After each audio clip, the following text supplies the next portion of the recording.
Hey Internet, it has been a long time since we last digitally connected, and the reason for that is I got a bit discouraged when I wasn't able to run from coast to coast earlier this year, so I quit running, I stopped making as many videos, and I grew a gut of sadness.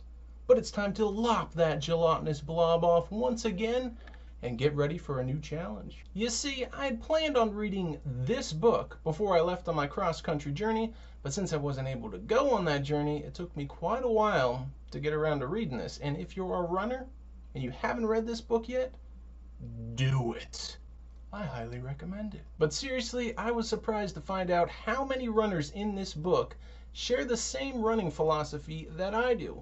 I'm not in it to fill my bedroom up with a bunch of race medals or end up on some finishers list. I'm not out to beat you.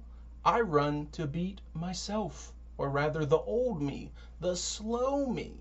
And hey, if I improve my running time, well then that's good to me. I'm not going to compare it to your running time. Now this book really focuses on the Tarahumara people who live in the Copper Canyon region of Chihuahua, Mexico.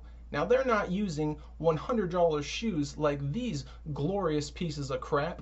They take old tires, cut them into sandals, and then they can run 50 to 100 miles and still be smiling at the end of it. Why? Because they're having fun.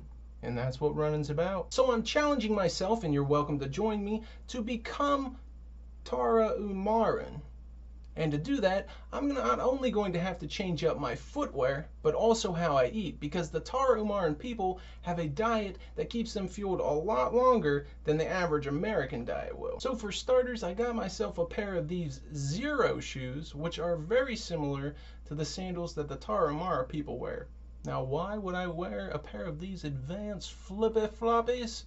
Because it has been scientifically proven that the more expensive your running shoes are, the more corrective technology in them, the more likely you are to have a running injury, and I don't want that. And hey, if the Tarahumara people can run and win long races wearing something like this, then they must be onto something.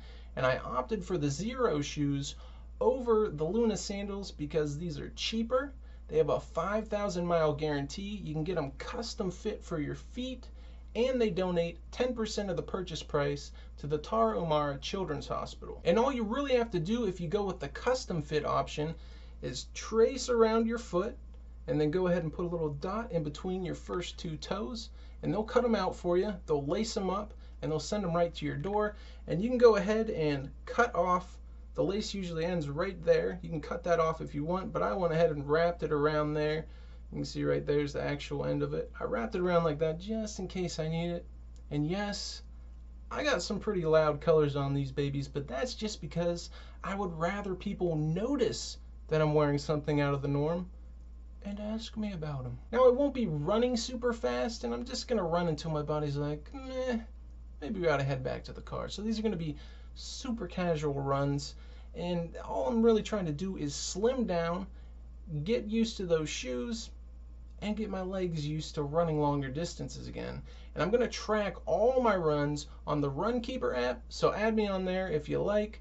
There's a link down below in the description for all that information, but let's move on to how I'm going to change what I consume. Now, if you check out the link in the description down below, or if you're already on the main page, you'll see what it is I'm going to eat and when I'm going to eat it. But I'm going to be eating stuff like this, and this, because these are the types of foods that the Tarahumaran people eat on a regular basis. And in future videos, I'm even going to show you how I make some of the stuff, but that special link to the main page breaks things down even more, including some of the recipes, which are going to be updated shortly. But I'm only going to be eating the Tarahumaran way on the days that I run, so that it's easier to stick to, and so that I can compare how I feel when I eat normally. What do I mean by normally? Well, all I'm really going to be eating on the days that I'm not running, other than my normal breakfast of eggs, toast, milk, and some fruit, are probably some type of pasta, a vegetable, a meat, maybe a glass of milk, and a dessert. So I'm not going to be eating too horribly, but it's kind of like a mediocrely clean diet on my off days. So if you want to join me or just follow along, then subscribe to my personal YouTube channel, because I'm going to post monthly updates to that YouTube channel. Or if you just happen to be my Facebook friends, I'll post the updates on my wall there as well. Otherwise, add me as a friend on Runkeeper so that you can track all the details of my runs, or bookmark that page that I have linked down below, because all my progress, the videos, and the recipes, they're going to be posted on that page. And hey, you get to see how fat I am right now and how fat I won't be in the future. Talk soon.